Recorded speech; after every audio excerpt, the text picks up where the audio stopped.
Alrighty, welcome to another segment of Power Play Garage. Behind me, I got a 2002 GMC Sahara.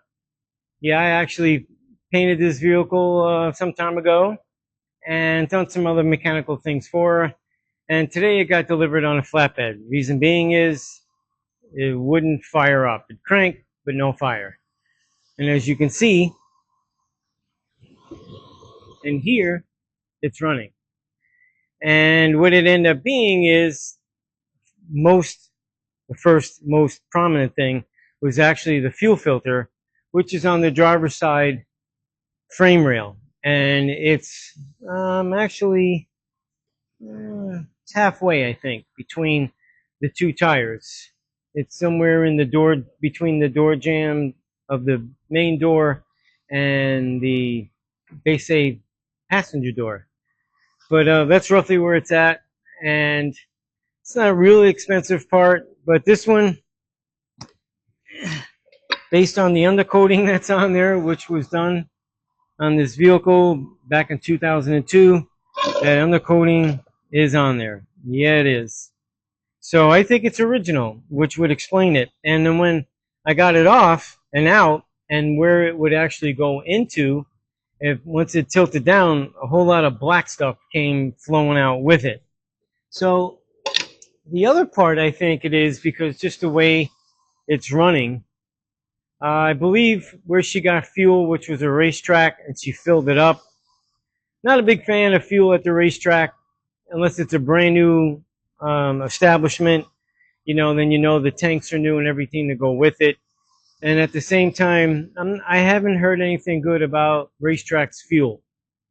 So the way it's idling or accelerated, it seems like there's a bit of moisture, water in the gas, and it's a full tank. So the first thing you'd want to do is, one, see if you'd have someone turn the key on for you when you're going to try to figure out a crank no start. See if you have fuel. And in this case, the two fuel rails that are on there doesn't have a Schrader valve to where you can hook up a pressure tester for fuel pressure. So it doesn't have that on this particular engine. So I had someone turn the key on and off for me as I stuck my head in the rear wheel there to listen to see if the pump was turning on and off. In this case, it was turning on and then would go off. And I did it a few times. So anytime you go and change a fuel filter, a fuel pump, if that was the case, it's automatic. You got to put a new fuel pump in it. That's been the standard operation for as long as I can remember. I don't know if that's normal or standard for any other shop or mechanic. I have no idea. But for me, that was number one thing. You change the fuel pump, you change the filter. Plain and simple. Maybe you do, maybe you don't, but I would. It'd be part of the service anyway. So in this case, knowing that it didn't need it, if you did have to change out the fuel pump, which is in the tank, my suggestion is to lift the bed up enough. I think you really only got to go about 12 inches and you'd be able to get it out. There's 8 bolts that hold that in. It's not difficult. You'd have to disconnect the tube, the filler neck end of it, so that as you lift the bed up in the front, if you wanted to do the front and the back, so you can get a little more height out of it, it's not a bad idea. If you put it, if you're going to do it on the ground, you can use a floor jack and get the thing up. And then you can access everything from the top. Make sure you clean everything around the top of that area where it's got to come out before you do that, so you don't get no dirt in the tank.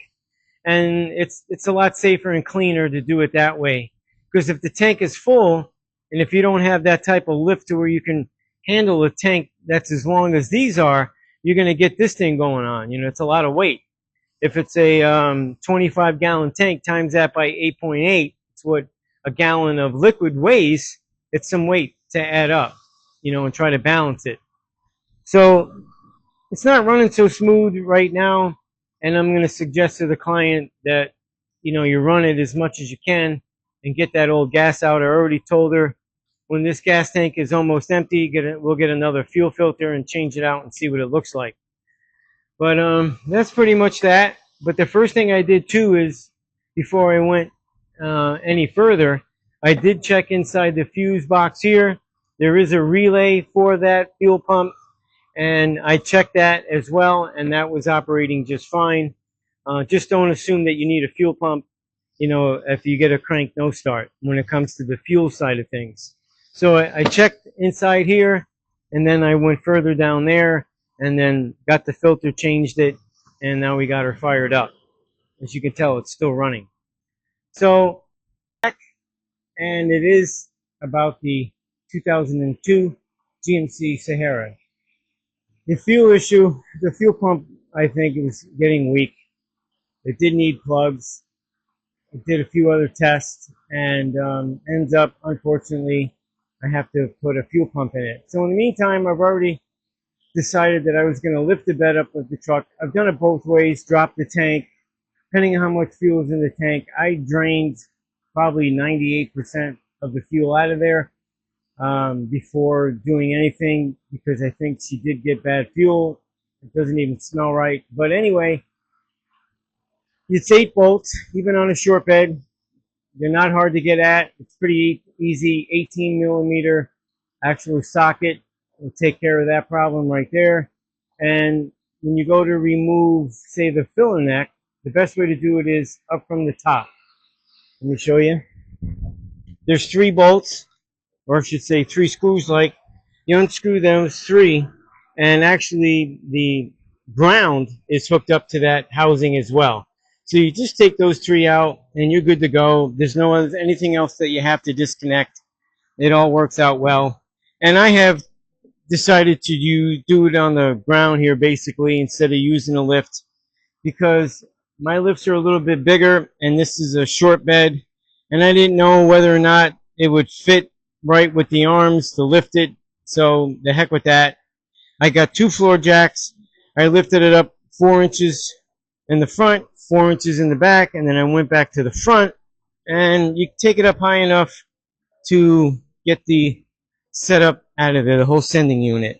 And actually, when you're lifting it, if you don't have enough room as you're angling it, you can take the pressure off that part of the sending unit and will come up. And this one here, even the sock is pretty nasty that's on there. So, that's not a good thing either.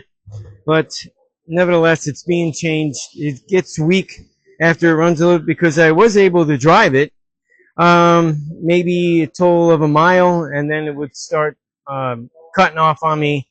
So it was a weak pump, going bad. So in the meantime, when you buy the new fuel sending unit, keep in mind some of these GMCs, Chevys, it's either got a 1 plug or a 2. In this case, this one had a 2 plug. So keep that in mind. You can get a mirror up in there and a light, before you start doing anything, and you'll be able to see the plugs because they are on a favorable side with the light, that you'll be able to see 2 separate plugs. So one other little keynote, in case y'all didn't realize or know, the ring that holds it in, that sending unit, is metal. Even though it's on a plastic tank, the 2 items that you might want to use are brass. Brass hammer, brass punch. And I'm sure you would understand why. Even if you use a screwdriver with a plastic hammer, handle, whatever, and a mallet, that metal could arc enough to where it's going to go poof, with some flames. Just saying, you should use brass. That's just my advice. So this way your brass will not spark. That's the whole key. Now also keep in mind, when you're changing this out, the new pump is going to come with a different plug. GMC had, I guess, an issue down the road, before the road, I don't know, on the road, and it gives you a separate plug. They all are colored, and they do match the 4 wire plug. It's just laid out a little different. It goes across instead of in a square, and you cut the length you feel comfortable using. They give you the connectors, 2 pinks, 2 blues. They are a little bit thicker and thinner wires, and I would suggest using a heat gun when you go to heat these up, because they are heat shrinkable, and you're supposed to heat them up, shrink them down. But I would use a heat gun if I were you. I wouldn't take a match or a lighter or any other item that has a flame, because you got to go up there and you have to connect them. It's not hard, it's pretty easy. Just a little helpful advice. Keycon brass works out perfect. So I also decided to take the tire or wheel off because it does make it a little more comfortable to get in there. I have it blocked just in case, something decides to go squirrel loose on me. But I've done them both ways, and I think this way, for me, is the easiest and the best way. It really is. I've done them both, and I find this one a little more comfortable to do it. Nothing gets disturbed. You just lift the bed enough, which is roughly, I don't know, 13, 14, maybe 16 inches, and you can get that thing out of there. So I've already done this end of the wiring harness. I'm going to connect them to there, plug it all back in, drop the new sending unit in there, and put all the three connectors. And as you can see, there isn't any of the plastic locks on here. So you will have to take the ones off because they don't give you new ones. I don't know why. Not that these are bad, but these do come off carefully, nicely. The center one doesn't have one. It's the center one's a little different, but nevertheless, they come off pretty easy, and you're good to go. So I hope all this helps. And until then, try to get something done.